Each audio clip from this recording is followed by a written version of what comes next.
लेकिन जो मेरा सबसे बड़ा लॉस हुआ था वो करीब करीब लेकिन 40-50 लाख का था। 40-50 लाख एक दिन का कह रहे हो? एक दिन एक दिन का? जी।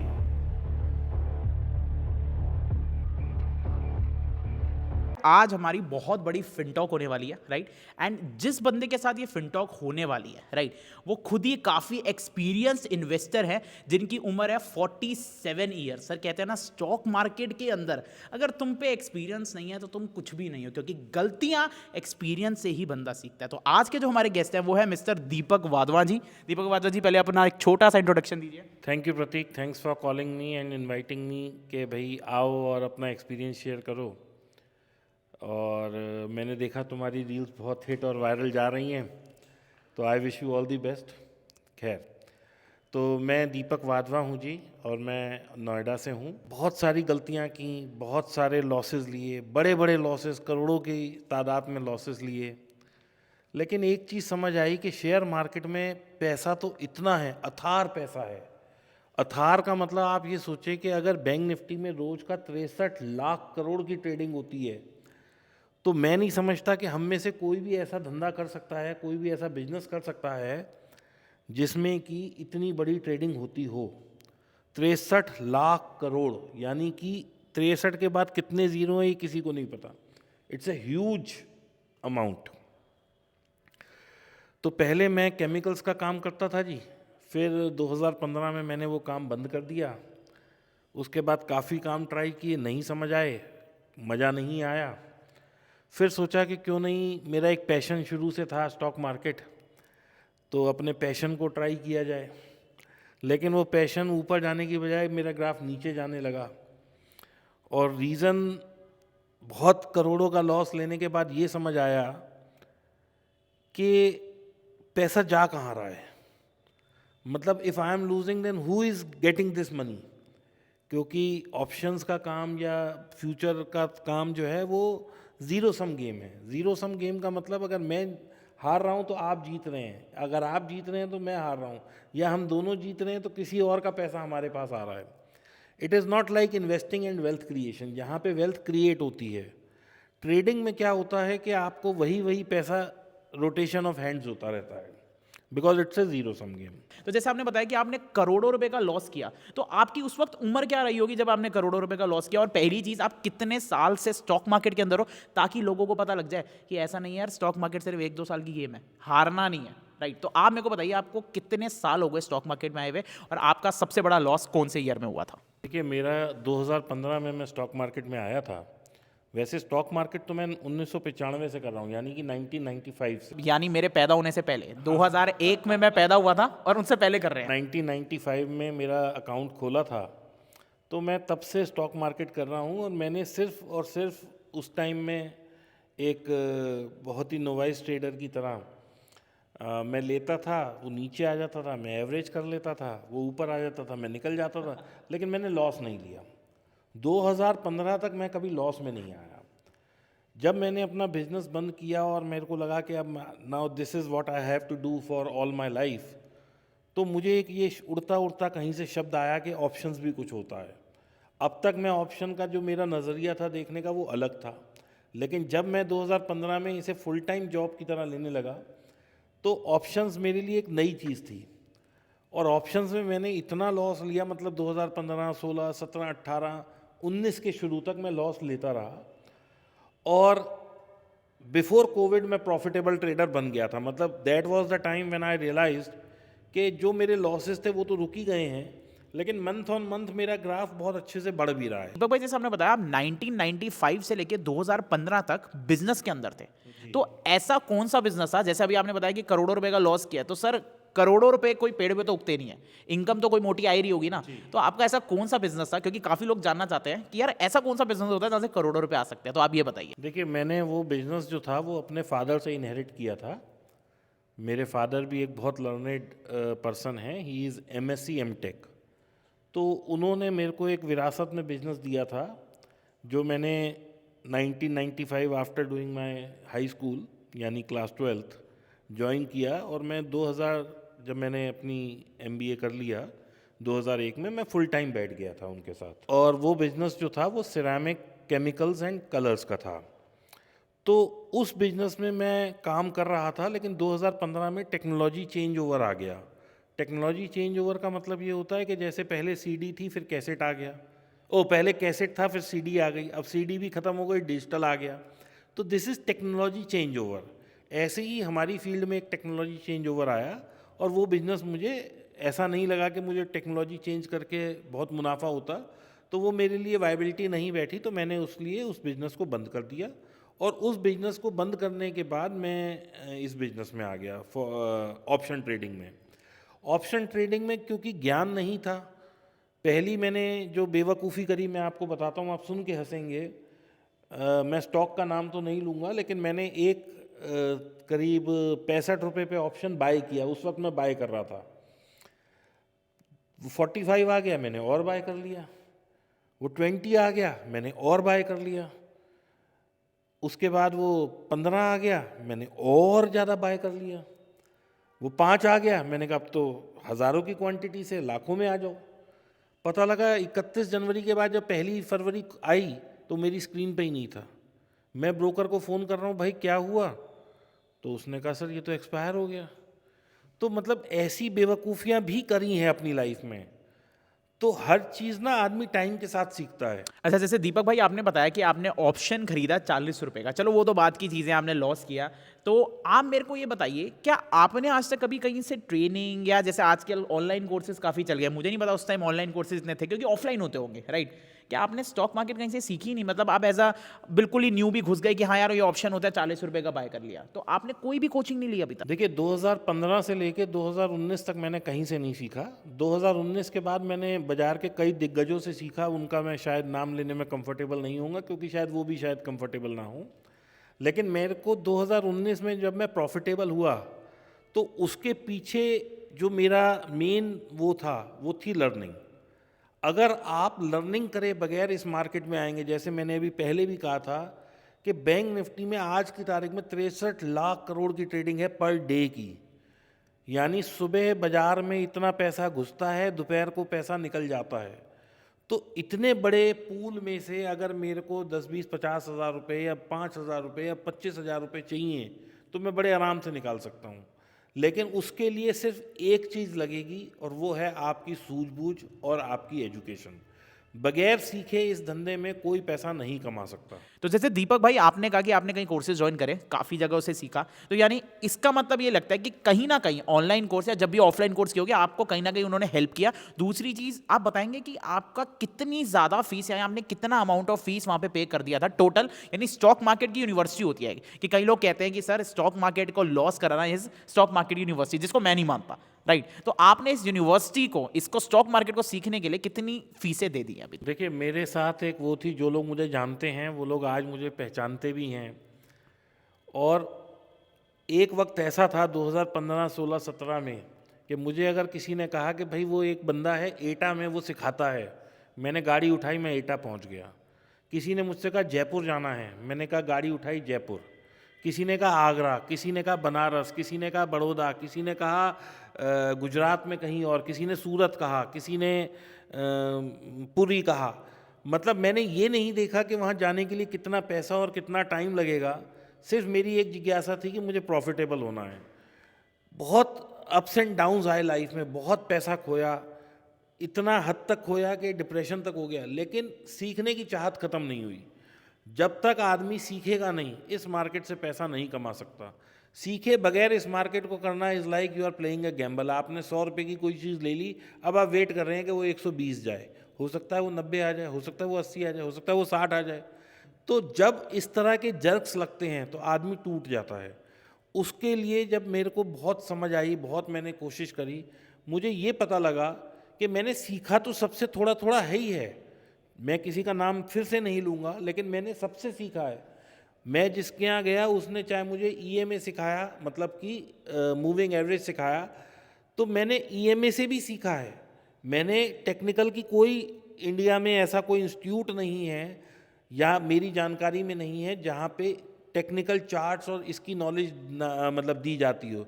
लेकिन आज की तारीख में अगर कोई मेरे से कहता है चार्ट कैसे देखते हैं, तो मैंने अपना टाइम, एनर्जी और अपना मतलब डेडिकेशन लगा के आज कोई मेरे साथ अच्छे से अच्छा एनालिस्ट आ जाए, मैं चार्ट देख सकता हूँ, मैं कैंडल स्टिक पढ़ सकता हूँ। उसके लिए आप बुक्स को रेफ़र करिए, ऑनलाइन चीज़ों को रेफ़र करिए। गूगल सबसे बड़ा देवता है आज की तारीख में, आप गूगल से सीखिए। जैसे बहुत सही चीज बोली दीपक भाई कि कहीं ना कहीं लर्निंग के बिना स्टॉक मार्केट करना is very next to impossible. साथ के साथ अगर हम बात करें दीपक भाई, इससे मेरे को सुन के लगता है आपने काफी ज्यादा टाइम और काफी ज्यादा पैसे भी इन्वेस्ट करे। अब मैं आपसे पूछना चाहूंगा कि, और मैं छोड़ो पूरी जनता पूछना चाहती है कि हर एक ट्रेडर का ना एक गोल्डन लक होता है जिसको बोलते हैं स्टार्टिंग का कुछ प्रॉफिट आ जाना, और हर एक ट्रेडर का सबसे बड़ा डे होता है जिसको हम बोलते हैं डिजास्टर डे, कि सबसे बड़ा लॉस हो जाना। तो प्रॉफिट से ज्यादा मेरे को यहां पे आपसे पूछना है कि आपका सबसे बड़ा लॉस कितने रुपए का हुआ, और कौन से स्टॉक या कभी कोई इंडेक्स के अंदर कितने रुपए का हुआ था, और साथ के साथ वो दिन कौन सा था? देखिए, दिन तो मुझे ध्यान नहीं है, लेकिन जो मेरा सबसे बड़ा लॉस हुआ था वो करीब करीब, एग्जैक्ट फिगर भी मुझे अब ध्यान नहीं है क्योंकि आदमी उभर जाता है चीज़ों से, लेकिन 40-50 लाख का था। 40-50 लाख एक दिन का कह रहे हो? एक दिन का। एक दिन का? जी। अच्छा, कोई कमेंट करके जरूर बताइएगा कि किसी का 40-50 लाख लाइफ टाइम हुआ है या नहीं हुआ है। मैं आशा करता हूँ किसी का ना ही होया हो। तो दिन के अंदर आपने 40-50 लाख डुबा दिया, और ये बताइए किसके अंदर डुबाए? बैंक निफ्टी में। बैंक निफ्टी एक ऐसा दानव है पूरे बाजार में, बहुत अच्छा भी है, लेकिन जब वो अपनी पे आ जाता है तो वो सबको खा सकता है। Bank Nifty such a big big, मतलब हमारे इसमें उसकी टर्नओवर इतनी बड़ी है कि वो बैंक निफ्टी सबको खा सकता है। मतलब इतना पैसा आप चाहे 50 करोड़ लेके बैठे, 5 करोड़ लेके बैठे, मैंने ऐसे ऐसे ट्रेडर भी देखे हैं जो एक एक दिन में 1 करोड़, 2 करोड़, 3 करोड़, 5 करोड़ तक के लॉस भी ले रहे हैं। तो बैंक निफ्टी इतना बड़ा वो है दानव इस मार्केट में जो सबको खा सकता है। लेकिन at the same bank Nifty बहुत काइंड भी है, क्योंकि हम आज बैंक निफ्टी से ही कमा रहे हैं। तो हर चीज़ की एक नेगेटिव और पॉजिटिव साइड होती है।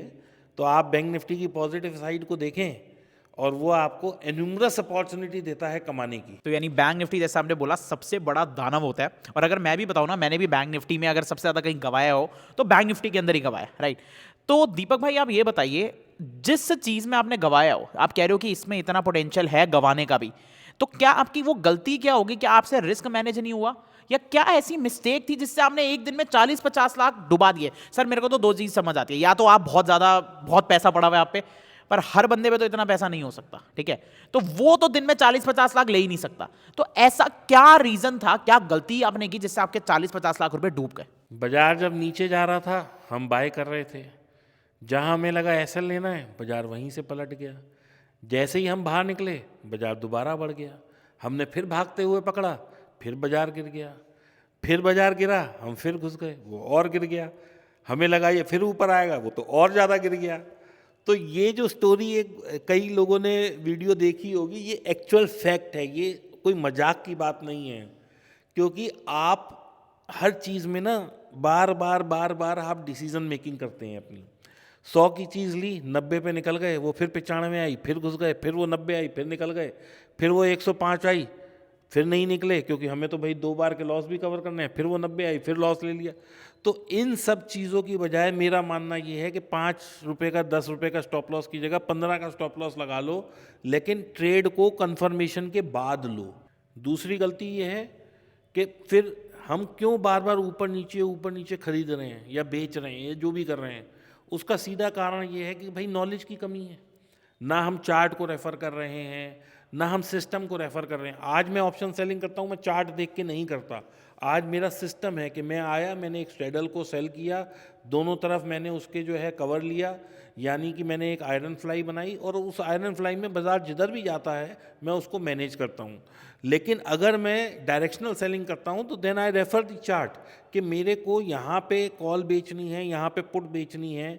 एक मेरा बहुत अच्छा मेथड है जिसमें कि मैं एक रेंज को ब्रेक होते ही करता हूँ, और उसमें मेरे को रोज़ 30 पॉइंट मिलते हैं। I am able to fetch 30 points every day. उसके बाद तीसरी गलती क्या है? Over trading. आप risk management, position sizing, over trading, ये आपको मार देते हैं। मतलब कि लोग 50,000 रुपये लेके बैठे हैं और ऑप्शन बाइंग में वो क्या करते हैं, 500 क्वांटिटी बाय कर लेते हैं। अरे भाई, वो 100 रुपये गलेगा, आपकी तो कैपिटल ही पूरी साफ़ हो जाएगी।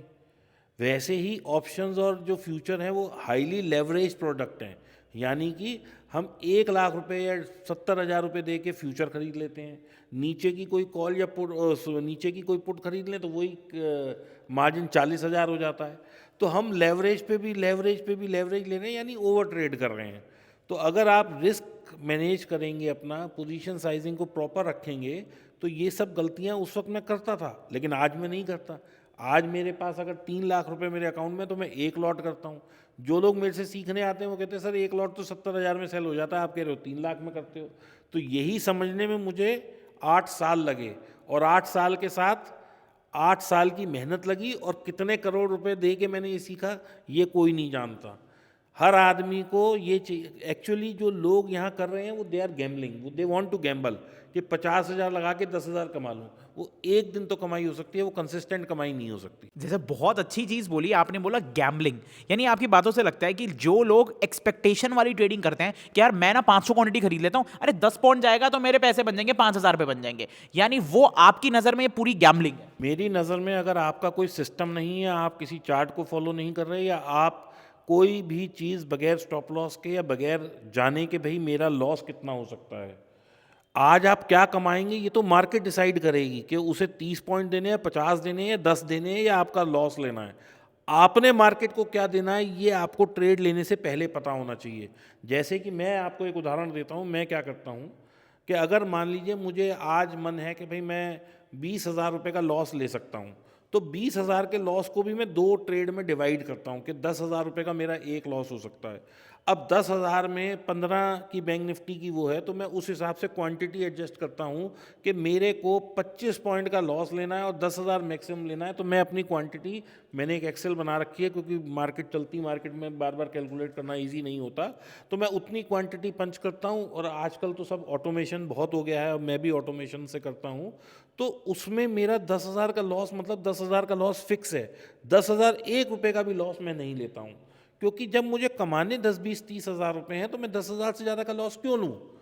तो things are very simple, very easy, बस आपको हर स्टेज पे लॉजिक लगाना है अपना। तो आपका मतलब है कि डिसिप्लिन ट्रेडिंग, जैसे आपने बोला कि आपको अपना डिसिप्लिन बिल्कुल स्ट्रिक्ट रखना है, साथ के साथ आपने बोला जो रिस्क टू रिवॉर्ड लोग यूज करते हैं, रिस्क टू रिवॉर्ड को हाईली फॉलो करना है। चलो दीपक भाई, काफी बातें हो गई कि हमने स्टार्टिंग में सुन लिया कि आपने काफी एक्सपीरियंस भी किया, काफी लॉसेस भी किए, और आपने काफी ज्यादा कोर्सेज भी ज्वाइन करे, एंड उसके बाद आपने बोला कि आप एक टाइम तक प्रॉफिटेबल ट्रेडर बन गए थे।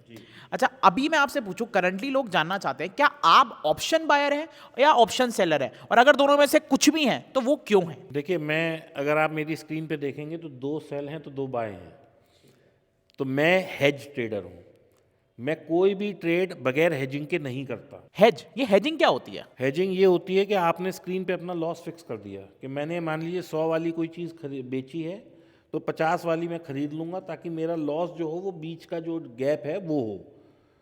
हेजिंग का मतलब ये है कि जिस वक्त मैंने ट्रेड लिया, मुझे उसी वक्त पता लग गया कि मेरा लॉस कितना हो सकता है। हेजिंग मतलब यानी आपका एक डब्बा बन गया, आपका एक लॉस भी डिफाइंड है, प्रॉफिट भी डिफाइंड है, अब उसके बीच में मार्केट अगर रहती है, उस रेंज में आती है, तो आपको मुनाफा आएगा। प्रॉफिट डिफाइन तो वो जिस वक्त हम डब्बा बनाते हैं या जिस वक्त हम वो स्ट्रैटेजी को बनाते हैं उस वक्त होता है, लेकिन उसको हम एडजस्ट करते जाते हैं। मैं आपको एक उदाहरण से समझाता हूँ। मान लीजिए कि मेरा मन कर रहा है कि मुझे 21,000 या 21,500 पे निफ्टी को खरीदना है, यानी फ्यूचर खरीदना है।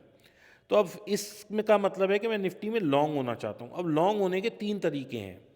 पहला तरीका कि मैं फ्यूचर खरीद लूँ,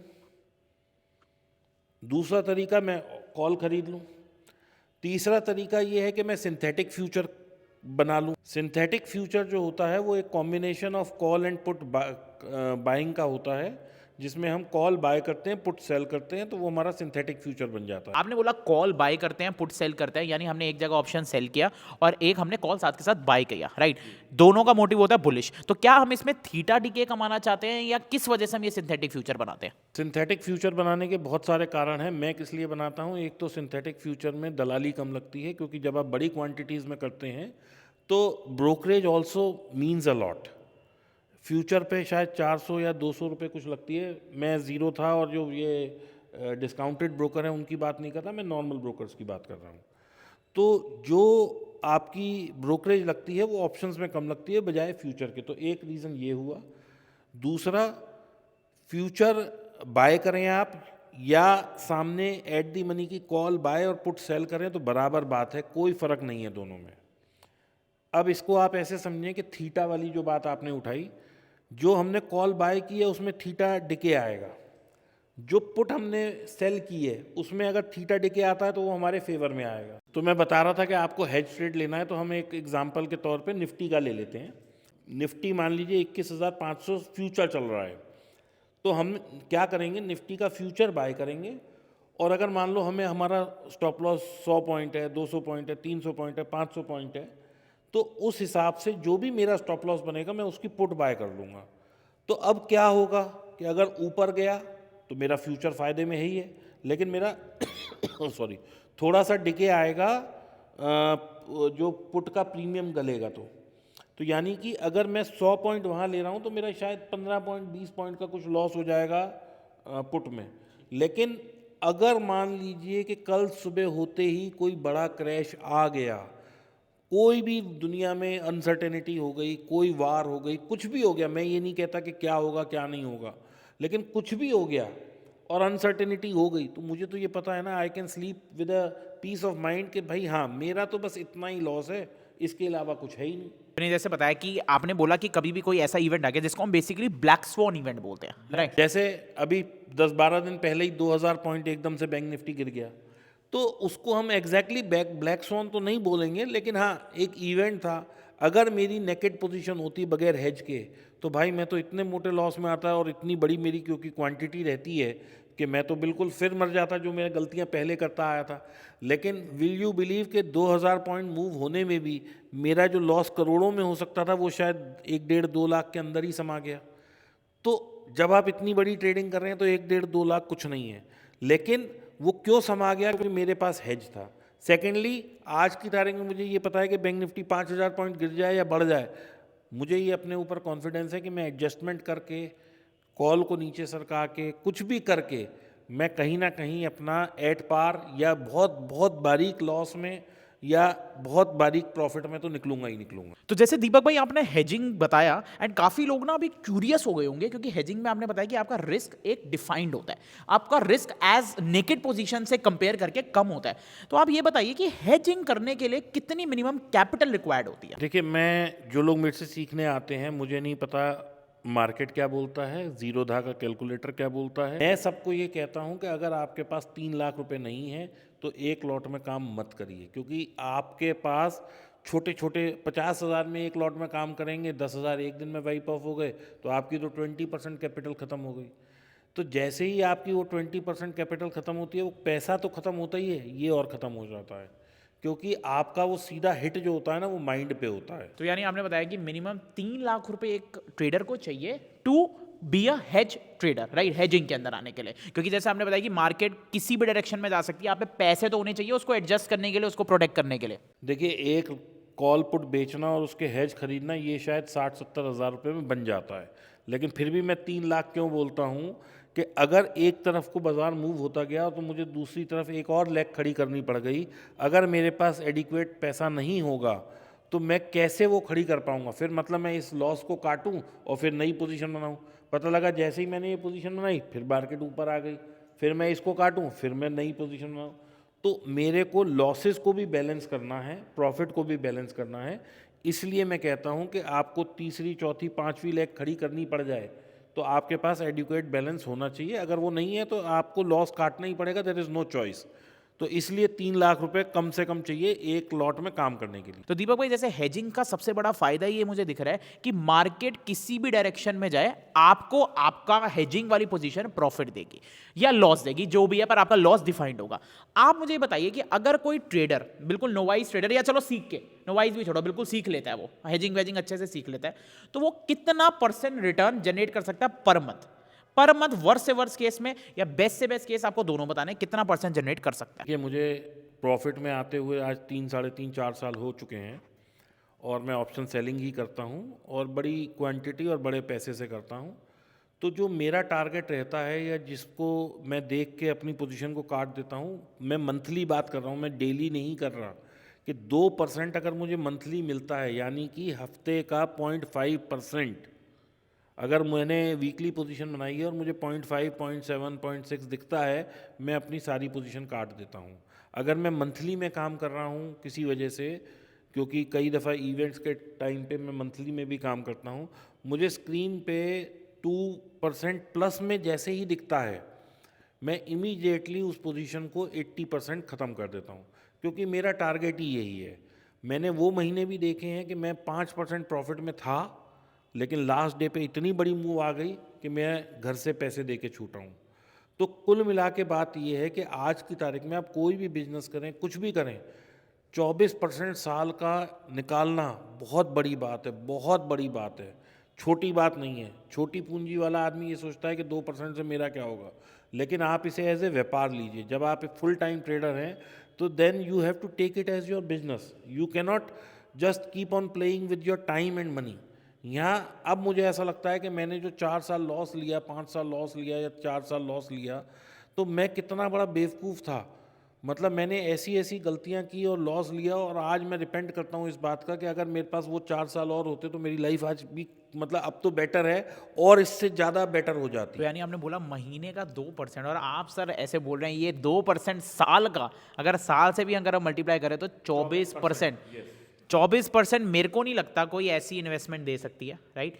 अब आप बात करिए कि अगर साल का 24%, यानी अगर कोई बंदा 1 करोड़ रुपए लगाता है तो एक्सपेक्टेशन है कि वो 24 लाख रुपए बना सकता है रैदर देन। और एक आपने बहुत अच्छी बात बोली जो मुझे पर्सनली अच्छी लगी, कि जो ये डेली डेली की गेम है, एवरीडे परसेंट बना लो, 1% बना लो, 2% बना लो। और काफी लोग ना परसेंटेज से ट्रेड नहीं करते, वो सोचते हैं कि आज मेरा 2000 आ जाए, 3000 आ जाए, 4000 आ जाए। जैसे आपसे सीखने को मिला कि परसेंटेज मैटर करती है। अच्छा, मान लो आपको हेजिंग के अंदर लॉस हो गया, जिसको हम बोलते हैं डीडी, ड्रॉ डाउन, आपका महीने का वो कितने % लॉस रहेगा और आप कितना रिस्क लेंगे? देखिए, मेरा एक बहुत सेट पैटर्न है कि अगर मेरे को कमाना 2% है या 2 से 3% है, तो दुनिया इधर की उधर हो जाए, मुझे स्क्रीन पे 3% का लॉस दिखाई दिया, मैं सब कुछ काट दूंगा। चाहे मुझे कोई, मतलब मार्केट का कितना बड़ा जानकार, टीवी, भगवान, कोई भी आके कह दे कि भाई ये कल मार्केट रिवर्सल आ जाएगी, कल आएगी, कल दोबारा ट्रेड ले लेंगे, लेकिन अगर आज स्क्रीन पे 2%, 3% दिख रहा है, मैं काट दूंगा। अगर चलती बाजार में बहुत बड़ी मूवमेंट आई और 2% दिखाई दिया तो मैं तभी काट दूंगा। अगर मान लो मार्केट खुला ही गैप डाउन और 3% दिखाई दिया तो मैं काट दूंगा। मैं इससे ज़्यादा बैठूंगा ही नहीं। मेरे को बाजार फिर मौका देगा, मैं दोबारा घुसूंगा, तिबारा घुसूंगा, लेकिन मेरा लॉस हर बार 2% होगा। ये मेरा प्रॉमिस है मेरे अपने आप से। तो जैसे दीपक भाई आपने बोला कि आपका रिस्क लिमिटेड रहता है, राइट। जैसे आपका रिवॉर्ड भी एक लिमिटेड है और रिस्क भी लिमिटेड है, और यही यार डिसिप्लिन ट्रेडिंग यही होती है। आप सट्टा नहीं कर सकते, जैसे भैया ने बताया कि गैम्बलिंग, कि ये नहीं सोच सकते आज मार्केट में इतना डालूं तो इतना आ जाएगा। You have to be discipline. आपको बिल्कुल स्पेसिफिक होना चाहिए कि भाई आप कितना % बना रहे हैं, और बिल्कुल भाई डिसिप्लिन से उसको काट देना चाहिए। अगर लॉस आया तो भाई लॉस आके काट लो। अच्छा दीपक भाई, हेजिंग के बारे में बात तो बहुत हो गई, अब आपसे मैं क्वेश्चन पूछता हूँ, ऑप्शन बाइंग और वर्सेस ऑप्शन सेलिंग, राइट। ये बहुत ट्रेडर्स के माइंड में क्वेश्चन है, जिनको लगता है पैसा तो सिर्फ ऑप्शन सेलिंग में ही बनता है। अब अगर ऐसा होता तो यार 1-1.5 लाख, अभी आपने बोला 70,000 रुपए से एक लॉट ले सकते हो, तो ऐसे तो हर बंदा 70,000 अरेंज कर देता है यार, बैंक लोन दे देता है, आजकल तो पेटीएम लोन दे देता है, तो 70,000 रुपए से ऐसे तो कोई भी कमा लेता। तो क्या ऐसा सच है कि ऑप्शन सेलिंग में ही सिर्फ पैसा बनता है? देखिए, पैसा ऑप्शन सेलिंग में भी बनता है और पैसा ऑप्शन बाइंग में भी बनता है। मैं कभी भी ये नहीं कहता कि ऑप्शन बायर पैसा नहीं कमा सकता, बट एक है कि आप तलवार की धार पे चल रहे हैं, यानी कि you are on the edge of the sword, और एक है आप थोड़ा कंफर्टेबल ट्रेड कर रहे हैं। आज आपको मान लीजिए 1 करोड़ से ट्रेडिंग करनी है। मैं दोनों एग्जांपल पे आता हूँ, एक छोटा ट्रेडर, एक बड़ा ट्रेडर, और एक बहुत बड़ा ट्रेडर। चलिए पहले छोटे से शुरू कर लेते हैं। अगर किसी के पास है ही 50,000 रुपये, तो उस केस में he is left with no choice then to buy option. लेकिन ऑप्शन बाइंग को भी ऐसे नहीं कि मैंने कहीं से सुन लिया, समझ लिया, मुझे किसी ने टिप दे दी। उस वक्त हमें मोमेंटम देखना है। अगर बाज़ार में बैंक निफ्टी 100-200 पॉइंट मूव कर रही है तो आपकी ऑप्शन ज़रूर मूव करेगी, ऐसा नहीं हो सकता नहीं करे। जो मैं लेके बैठा हूँ मेरी भी मूव करते हैं, मैं सेल करके बैठूँ या बाय करके बैठूँ, मूव तो हो ही रहा है। बाज़ार में मूवमेंट है तो बाजार ऑप्शंस तो मूव करेंगे ही। लेकिन बायर के लिए बहुत बहुत प्रिसीजन चाहिए, बाइंग के लिए बहुत ज़्यादा प्रैक्टिस चाहिए। वो प्रैक्टिस एकदम से नहीं आती। जबकि सेलिंग के लिए क्या होता है कि आपने एक ऑप्शन बेच दिया, अगर आप गलत भी हो गए तो भी उसमें 300 400 500 रुपये का जो प्रीमियम है वो तो आपके साइड है ना। मान लीजिए मैंने आज 45,000 का बाजार चल रहा है, 45,000 पे 45,000 की कॉल बेच दी मैंने 500 रुपये में, तो अब 45,500 तक तो मेरा लॉस है ही नहीं। और अगर वो 45,300 पे भी एक्सपायर हो गई तो भी मेरे को जो है 200 रुपये दे के जाएगी, 45,100 पे भी एक्सपायर हो गई तो भी 400 रुपये मिलेंगे। तो कुल मिला के बात ये है कि नॉलेज होनी चाहिए, पेशेंस होनी चाहिए, और दूसरा ऑप्शन बाइंग में गलती की कोई गुंजाइश नहीं है, ऑप्शन सेलिंग में गलती की गुंजाइश है। आप गलत हो तो मार्केट उसका भी रिवॉर्ड कर देती है इन टर्म्स ऑफ थीटा। तो जैसे बहुत सही चीज़ बोली कि ऑप्शन बायर में ऐसा नहीं है कि ऑप्शन बाइंग में पैसा नहीं बना सकते, लोग बना सकते हैं, बट प्रोबेबिलिटी जो है वो बहुत कम है। और जैसे आपने बोला कि गलती की गुंजाइश उसमें कुछ भी नहीं है। और सेलिंग में सबसे प्यारा वर्ड जो होता है और कहते हैं theta is your friend. Option selling के लिए फ्रेंड है और बाइंग के लिए दुश्मन है। तो कहीं ना कहीं अगर मान लो बैंक निफ्टी या निफ्टी वो ज़्यादा ना भी उठे या ज़्यादा डायरेक्शन में ना भी जाए तो आपको थीटा कहीं ना कहीं एक्सपायरी तक कमा के दे देगा। बाजार 45,000 का 45 मैंने 11 बजे 45,000 की ऑप्शन बेची है, कॉल बेची है, और 1 बजे तक मान लीजिए बाजार 100 पॉइंट ऊपर गया, फिर नीचे आया, फिर ऊपर गया। अगर मान लीजिए 45,100 भी पहुंच जाएगा तो मेरा लॉस 2-3 पॉइंट 5 पॉइंट या मैक्सिमम 10 पॉइंट से ज़्यादा नहीं होगा, क्योंकि उसमें 50 पॉइंट की मूवमेंट होनी चाहिए थी वैसे, लेकिन वो थीटा डिके की वजह से 20-30 पॉइंट का मुझे वो बेनिफिट मिल जाएगा। तो वो बेनिफिट जो है वो मेरी तरफ हमेशा है। It is like you are following, तो जब आप गिरते हैं तो ग्रेविटी आपको पुल कर रही होती है, तो ये ग्रेविटी है, ऑप्शंस की ग्रेविटी थीटा है, बस आप ये समझ लीजिए। अच्छा, आजकल ना एक काफ़ी ट्रेंडिंग चीज़ है स्कैल्पिंग, ठीक है ना। तो स्कैल्पिंग बेसिकली लोग ऑप्शन बाइंग में भी करते हैं, राइट, सेलिंग में भी लोग करते हैं। जैसे मैं भी स्कैल्पिंग करता हूँ, मैं सेलिंग में भी करता हूँ। तो दीपक भाई, स्कैल्पिंग इस वजह से लोगों को इंटरेस्ट रखता है कि उसमें फटाफट से पैसा बन भी सकता है, राइट, और फटाफट से आपको रिजल्ट दिख भी जाएगा कि या तो डूबेगा या बनेगा, अगर अच्छे आरआर से करो तो आपका स्कैल्पिंग के बारे में क्या कहना है? क्या स्कैल्पिंग सही है? और स्कैल्पिंग कौन लोग को करना चाहिए? कौन से टाइप के ट्रेडर को स्कैल्पिंग करना चाहिए? क्या जो न्यू आता है न्यू भी कर सकता है, या जो एक्सपीरियंस्ड है या जिसको टाइम हो गया मार्केट में वो कर सकता है? देखिए, स्कैल्पिंग के लिए फिर मैं यही कहूँगा कि मुझे नहीं पता कि अब यहाँ से बाजार ऊपर जाएगा या नीचे जाएगा, तो आपको चार्ट का रेफरेंस लेना पड़ेगा। अगर आपकी चार्ट रीडिंग परफेक्ट है, आप स्कैल्पिंग करें। आपको जहाँ लग रहा है कि बैंक निफ्टी अब रेजिस्टेंस ले रहा है, वहाँ आप कॉल बेचें, आपको पैसा मिलेगा। और अगर आपको मान लीजिए जहाँ बैंक निफ्टी सपोर्ट ले रहा है वहाँ आप कॉल बाय करें, जहाँ रेजिस्टेंस ले रहा है वहाँ आप कॉल को सेल करें। तो स्कैल्पिंग दोनों तरफ से हो सकती है, बाइंग में भी हो सकती है, सेलिंग में भी हो सकती है। लेकिन आपको ये समझना है कि is your chart reading so perfect कि आप उस स्कैल्पिंग को हैंडल कर सकें। मैं अपने आप को उसके लिए सक्षम नहीं मानता, इसलिए मैं नॉन डायरेक्शनल ज़्यादा करता हूँ with my strategies of iron fly या आयरन कॉन्डोर। बोला कि सिस्टमैटिक ट्रेडिंग, ठीक है ना। अच्छा, ये सिस्टमैटिक ट्रेडिंग ना काफ़ी भारी वर्ड है, राइट। मुझे तो पता है सिस्टमैटिक ट्रेडिंग क्या होती है, पर दो टाइप की ट्रेडिंग होती है, एक डिस्क्रिशनरी, एक सिस्टमैटिक। तो मैं आपको डिस्क्रिशनरी बता देता हूँ, सिस्टमैटिक सर बताएंगे। डिस्क्रिशनरी वो टाइप की ट्रेडिंग होती है जब आप एवरीडे मार्केट में बैठ के मार्केट के हिसाब से कुछ स्ट्रैटेजी यूज करते हो। सपोज मान लो मेरे को लगता है आज बैंक निफ्टी ऊपर जाएगा तो मैं कभी कॉल बाय कर लूंगा। मुझे लगता है नहीं यार आज बैंक निफ्टी ना साइडवेज रह रहा है तो मैं उस साइडवेज के साथ चले जाऊंगा। मेरा कोई एक सिस्टम नहीं है, मैं हर दिन कोई नया स्टाइल अपना रहा हूं। तो सिस्टमैटिक ट्रेडिंग में ऐसा क्या खास है और सिस्टमैटिक ट्रेडिंग ही क्यों करनी चाहिए जिससे लोगों को फायदा हो सकता है? कि सिस्टमैटिक ट्रेडिंग क्या है कि हम किसी भी एक सिस्टम को फॉलो कर रहे हैं। उसमें आज मैं सिस्टम के सामने बैठा हूँ, आप बैठे हैं, या हम किसी को एम्प्लॉय कर लें या हम अपने लड़के को बिठा दें, किसी को भी बिठा दें, सिस्टम का मतलब वही चीज़ होएगी। आप बात समझ रहे हैं? यानी कि मान लीजिए मैंने एक अपने चार्ट पे हॉरिजॉन्टल लाइन ड्रॉ कर दी कि इसके ऊपर 3 मिनट की कैंडल क्लोज होएगी तो मैं बाय करूँगा, नहीं तो मैं तब तक बैठा हूँ।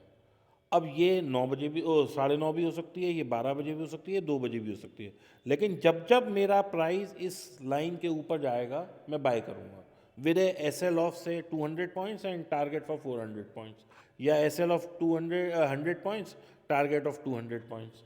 तो ये एक सिस्टमैटिक ट्रेडिंग हो गई। It is a kind of system. थोड़ा जो लोग सिस्टमैटिक ट्रेडिंग को फॉलो करते हैं, जैसे मैं भी करता हूँ, अगर मेरा सेटअप नहीं आया मैं ट्रेडिंग नहीं करूँगा उस दिन। मेरा सेटअप दिन में 5 बार आएगा, मैं 5 बार ट्रेड करूँगा। लेकिन अगर मेरा सेटअप नहीं बना मैं ट्रेड नहीं करूँगा। तो अपने आप को ये कन्विंस करना पड़ेगा कि भाई रोज़ ट्रेडिंग के लिए ट्रेड नहीं मिलेगा, जिस दिन मिलेगा उस दिन करेंगे। तो मैंने ये पाया, जैसे मैं पहले रोज़ बेवकूफ़ों की तरह रोज़ ट्रेड ले लेता था, अब मैं सिलेक्टिव होकर लेता हूँ, तो I am making more money in by working for less days. अगर आप 100 दिन काम कर रहे हैं और आप लॉस में उठ रहे हैं, इससे बेटर है आप 40 दिन काम करें, तो आपको 60 दिन का आराम भी मिला और 40 दिन में आपने बहुत ज़्यादा पैसा कमा लिया जो आप 100 में कमाने वाले थे। तो सिस्टमैटिक ट्रेडिंग कुछ भी हो सकता है, वो RSI बेस हो सकता है, वो EMA बेस हो सकता है, वो कोई ट्रेंड लाइन बेस हो सकता है, वो ब्रेकआउट बेस हो सकता है, कोई भी सिस्टम। अब जैसे हम ऑप्शंस में करते हैं, तो हम ऑप्शन में क्या है, हमने ऑप्शन कॉल और पुट दोनों बेच दिए और साइड के कवर ले लिए। अब जब तक ये ब्रीच नहीं होगा तब तक हम नहीं कर रहे, तो हम भी सिस्टमैटिक ट्रेडिंग कर रहे हैं। तो सिस्टमैटिक ट्रेडिंग में का मतलब ये है कि जो मैं कागज़ पे लिख के किसी को बता सकूं कि भाई तुम्हें ये करना है, और मेरे सेट मतलब जो क्या बोलेंगे उसे, सेट ऑफ रूल्स हैं, मैं उसको फॉलो करता हूँ। अगर मेरे set of pre defined rules में वो चीज़ पैरामीटर आ रहा है, मैं ट्रेड करूँगा। अगर वो आ रहा है और मैं गलती से छूट गया, मैं उसे आई लेट इट गो, मैं भागूंगा नहीं ट्रेड के पीछे। तो यानी किसी ने सही कहा है कि no trade day is better than a loss making day. अच्छा दीपक भाई, आज के टाइम ना एक ट्रेडिंग बहुत फेमस हो रही है, शायद आप भी करते हो, जिसको बोलते हैं एल्गो ट्रेडिंग।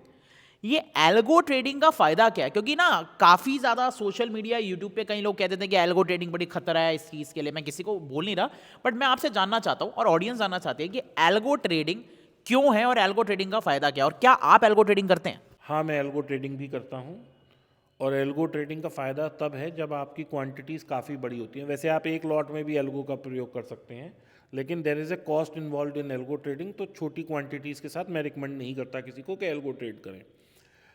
एल्गो ट्रेडिंग क्या होती है मैं बता देता हूँ। कि मान लीजिए हमने एक स्ट्रैडल बेचना है। स्ट्रैडल बेचने का मतलब है कॉल भी बेचनी है, पुट भी बेचनी है। अब पहले मैं क्या करता था, क्योंकि मेरी मान लीजिए क्वांटिटी, मैं एक रैंडम नंबर ले लेता हूँ, 1000 क्वांटिटी मैंने बेचनी है कॉल की, 1000 बेचनी है पुट की। अब मैंने स्क्रीन पे देखा कि दोनों का रेट 500 और 500 है, तो मेरा स्ट्रैडल 1000 रुपये का बिकेगा, बट नेचुरल है। लेकिन होता क्या था कि जब मैं कॉल बेच के, जब तक मैंने कॉल का ऑर्डर लगाया, एंटर करा, वो स्लाइसिंग होके 1000 क्वांटिटी मिली मुझे, तो मेरी कॉल जो बिकनी चाहिए थी 500 रुपये की, वो बिकी 490 की, तो 10 रुपये का यहाँ सीधा सीधा लॉस हो गया। बाय द टाइम मैं पुट बेचने गया तो पता लगा वो रह गई कुल 470 की, और बाजार वहाँ से भाग गया ऊपर। तो मेरे को बीच में 40, जो मेरा 1000 रुपये का स्ट्रैडल बिक सकता था, वो मेरा स्ट्रैडल, यानी कि इंग्लिश में बोलता हूँ मैं, what the straddle that I could sell for 1000 rupees, वो स्ट्रैडल मेरा बिका 960 रुपीज़ का, यानी कि 40 रुपये लॉस से ही मेरा ट्रेड शुरू हुआ। तो अब एल्गो में क्या होता है कि हम एक क्वांटिटी तो जो भी हमारी रहती है वो रहती है, हम 1000 रुपये फिक्स कर देते हैं कि हमारा स्ट्रैडल 1000 का बिकना चाहिए। तो 490, 510 भी 1000 होता है, यानी 490 + 510 इज ऑल्सो 1000, तो वो जोड़ा बेच देगा। अब 495 + 505 इज ऑल्सो 1000, तो वहाँ पे वो भी कर देगा। यानी कि जो मेरा स्ट्रैडल बिकेगा वो 1000 का बिकेगा, क्योंकि हम पेयर में काम करते हैं, तो हमारा को रेट पेयर का रहता है। अगर आप कई दफ़ा मेरे ऑफिस आएंगे या मेरे से पूछेंगे क्या रेट चल रहा है, आप कॉल या पुट का रेट पूछ रहे होंगे और मैं आपको जोड़े का रेट बता रहा हूँ, क्योंकि अब आदत ही वही पड़ गई है। तो स्ट्रैडल सेल करते हैं तो स्ट्रैडल में जोड़े का रेट डाल देते हैं, तो वो हम मैनुअली नहीं डाल सकते, और मैनुअल डालने में 5, 10, 15 पॉइंट का लॉस बड़ी आम बात है। इसलिए हम एल्गो यूज़ करते हैं, ताकि वो 1000 का मतलब 1000 ही फायर हो, तो हमें 1000 पे फिर उस पर डिके मिलेगा, हम अपना 10, 20, 50 पॉइंट जो भी लेने हैं वो खा लेंगे। अच्छा, तो इट मीन्स ये होता है कि जिस प्राइस पे आपको सेल करना है, तो वो फास्टेस्ट एग्जीक्यूशन, जिसको बोलते हैं फटाफट से एग्जीक्यूट करने में हेल्प करता है। दूसरा, जब आप एल्गो ट्रेड करते हैं तो आपके इमोशंस बिल्कुल साइड हो जाते हैं, दरकिनार हो जाते हैं पूरी तरह से, क्योंकि हमने मान लीजिए 1000 रुपये का स्ट्रैडल बेचा, 1050 का एसएल डाला, तो वो जोड़े का दोनों का ही कट जाएगा। जब आप मैकेनिकल काम की बजाय इमोशन से काम करते हैं तो आप लॉसेस ज़्यादा लेते हैं, क्योंकि वहाँ पे एक फैक्टर आ जाता है जिसे बोलते हैं होप, HOPE, होप। मुझे उम्मीद है कि मेरा प्राइस आएगा, लेकिन कुछ नहीं आता भाई, सब दे ही जाता है, मतलब सब मार्केट पैसा ले जाता है। सिर्फ करण अर्जुन आए थे, बाकी कोई नहीं आता। तो इसलिए होप में ना बैठें, एसएल लें, टाइमली ट्रेड करें, टाइमली एग्जिट लें। तो दीपक भाई, आप तो ना ज्ञान के सागर हैं। टू बी ऑनेस्ट बताऊं, मुझे लग भी नहीं रहा था कैमराज ऑन है, ठीक है ना, यहाँ बैठ के एक अलग ही ऑरा आ रहा है, अलग ही वाइब हो रही है। तो एक ना क्वेश्चन पूछना चाहूँगा, जो शायद हर ट्रेडर की नंबर 1 स्ट्रगल है, कि यार चलो इतनी बातें तो सुन ली, अब प्रॉफिट कैसे कमाएं ट्रेडिंग में, how to be a profitable trader, और अगर कोई नोवाइज बंदा आ रहा है तो उसको करना क्या चाहिए। तो आप बताइए कि सर प्रॉफिटेबल ट्रेडर कैसे बन सकते हैं। पहले तो आप सीखने की कोशिश करें, जिससे भी आपको सीखना है। मैं किसी का नाम नहीं लूँगा, आपको जहाँ से ज्ञान मिलता है वहाँ से ज्ञान लीजिए। ज्ञान लेने के बाद अब मुझे पेपर ट्रेड करना है। अगर कोई आदमी ये सोचे कि paper trade is waste of time, तो आप एक लॉट से काम करिए और उसको एडजस्ट करिए। जो भी आपने स्ट्रैटेजी बनाई है, जो भी सिस्टम फॉलो कर रहे हैं, जो भी आप सिस्टम या चार्ट या जिसको भी फॉलो करते हैं, तो पहली चीज़ एजुकेशन हो गया। दूसरा, नो ओवर ट्रेडिंग। आप होगा क्या, हजार 5 बार कमाएंगे, एक ही बार में बाजार 10,000 ले जाएगा जिस दिन आप बड़ी ट्रेडिंग करेंगे, क्योंकि उस दिन आपके इमोशंस आ जाएंगे। आपके अंदर एक डर होएगा कि यार मैं कमाता 1,000 हूँ, आज मेरे को स्क्रीन पे 10,000 का लॉस दिख रहा है, कहीं ये 20 ना हो जाए। आप डर के काटेंगे ही काटेंगे। लेकिन अगर आपने 1 महीना, 2 महीना, 3 महीना, 6 महीना प्रैक्टिस की होगी, आप कभी नहीं काटेंगे, क्योंकि आपके पास आपका एक्सपीरियंस चल रहा होगा। तीसरा, रिस्क मैनेजमेंट, कि अगर मैं 100 रुपये का रिस्क ले रहा हूँ तो क्या मेरे को 200 मिल रहे हैं। अगर नहीं मिल रहे हैं, या मेरी साइकोलॉजी वहाँ तक नहीं जा रही, क्योंकि मैंने ऐसे ऐसे ट्रेडर भी देखा है कि वो एंट्री तो बहुत राइट टाइम पे लेते हैं। हमने कोई चीज़ 100 रुपये की ली, वो 110, 112, 114, 115 गई भी, लेकिन वो 115 के बाद 109 आई, वो डर के 109 पे ही निकल जाते हैं। अब आपने कमाया तो कुल 9 रुपये, लेकिन अगर आपका एसएल 15 रुपये का है तो आप एसएल 15 देंगे, यानी कि आपने अपने 2 ट्रेड खराब कर लिए एक एसएल में। तो मुझे अपना रिस्क टू रिवॉर्ड हमेशा 1:2 तो कम से कम रखना ही रखना है। केवल अब आप कहेंगे कि मैंने जैसे अभी बोला था कि 2% टू 2%, क्योंकि वहाँ क्वांटिटीज़ मेरी इतनी ह्यूज होती हैं कि मैं 2% से ज़्यादा अफोर्ड नहीं कर सकता। जैसे ही मैं 2% लॉस लेता हूँ, फिर मैं नया ट्रेड बनाता हूँ ताकि मैं 2% वो दोबारा रिटेन कर सकूँ। तो उस महीने में बगैर प्रॉफिट के निकल जाता हूँ। लेकिन जब भी आप छोटी क्वांटिटी में करें, रिस्क टू रिवॉर्ड का ध्यान जरूर रखें।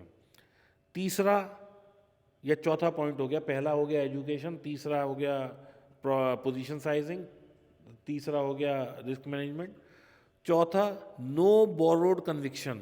ये नहीं दीपक भाई क्या ट्रेड ले रहे हैं, रवि भाई क्या ट्रेड ले रहे हैं, प्रतीक भाई क्या ट्रेड ले रहे हैं।